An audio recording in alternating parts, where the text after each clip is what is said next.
আসসালামু আলাইকুম ভিউয়ার্স, কেমন আছেন সবাই? আশা করি আপনারা সবাই ভালো আছেন। আমি আল্লাহর রহমতে অনেক অনেক ভালো আছি, কিন্তু আমাদের দেশটা আসলেই ভালো নেই।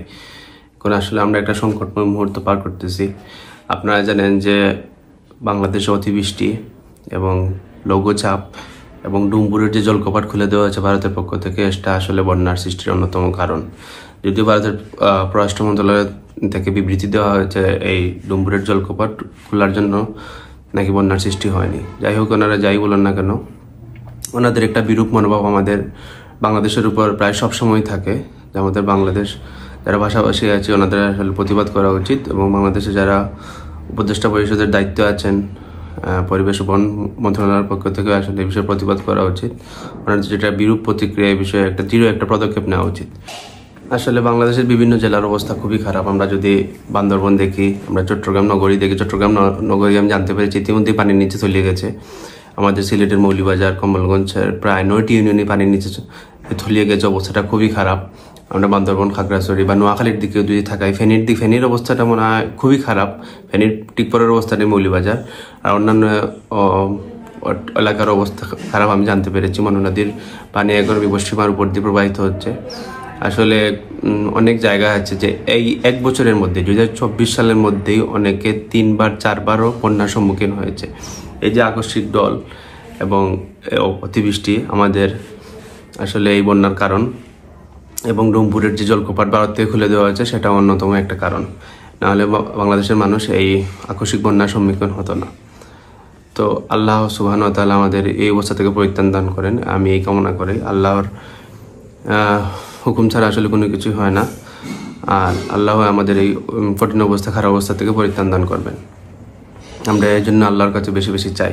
এবং যারা সমাজে বিত্তবান আছেন, অর্থশালী আছেন, বা ওই খারাপ এলাকা যেগুলো আছে, যেমন ফেনী, বান্দরবন, চট্টগ্রাম বা আমাদের যে কমলগঞ্জ, মৌলভীবাজার, যে আশেপাশে যে এলাকার মানুষ আছেন যারা বিত্তশালী বা এখনও তাদের অবস্থাটা ভালো আছে, এই যারা মানুষ কষ্টে আছে তাদের সাহায্যে এগিয়ে আসা উচিত। আমরা দেখতে পাচ্ছি যে অনেক আশ্রয়কেন্দ্র যেগুলো আছে সেগুলো তো পানি ঢুকে যাচ্ছে। আসলে এগুলো অপ্রত্যাশিত এবং অনেক মানুষের, আমি বিভিন্ন নিউজ দেখেছি চ্যানেলে বা অনলাইন পোর্টাল যেগুলো আছে, আমি দেখতে পেলাম যে অনেক জায়গায় পানি উঠেছে যে বিগত কোনো বছরই এই জায়গাগুলোতে পানি আসে নাই। আসলে এটা আশ্চর্যের একটা বিষয়। আল্লাহ আমাদের সুবহানাহু ওয়া তাআলা এই কঠিন অবস্থা থেকে পরিত্রাণ দান করুন। আমার খালার বাসা আসলে মৌলভীবাজারের কুলাউড়ায়। ওনাদের বাড়িতে জীবনেও কখনো পানি উঠে নাই, বিগত কোনো বছরই পানি উঠে নাই, কিন্তু এই বছর আমরা দেখতে পেলাম ওনাদের বাড়ির মধ্যেও নাকি পানি প্রবেশ করেছে। তো এটা আসলে খুবই অপ্রত্যাশিত, এবং আল্লাহ যদি পরিত্রাণ না করেন তার পরিত্রাণের কোনো উপায় নেই। আর যারা পরিবেশ এবং বন মন্ত্রণালয় আছেন বা দুর্যোগ ব্যবস্থাপনা মন্ত্রণালয় আছেন, আসলে আপনাদের এগিয়ে আসছেন অনেক জায়গায়। আপনাদের সহযোগিতা বা ত্রাণ সামগ্রী এখনো পৌঁছায় না। আশ্রয়কেন্দ্রে মানুষ খাদ্যের অভাবে আছে, মানুষের পশু পাখি ইতিমধ্যে বন্যার জলে ভেসে গেছে। যারা দরিদ্র আছেন তারা আরও দরিদ্র হয়ে পড়ছেন, এবং অনেকের মাছের ঘের দেখলাম পানিতে ভেসে গেছে। মাছের লাখ লাখ টাকার মাছ পানিতে ভেসে গিয়েছে।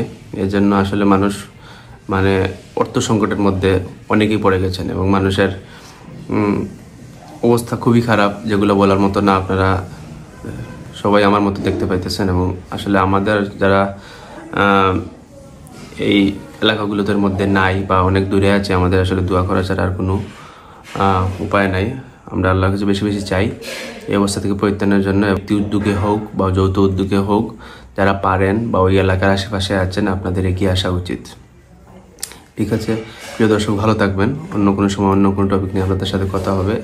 আল্লাহ হাফিজ, আসসালামু আলাইকুম।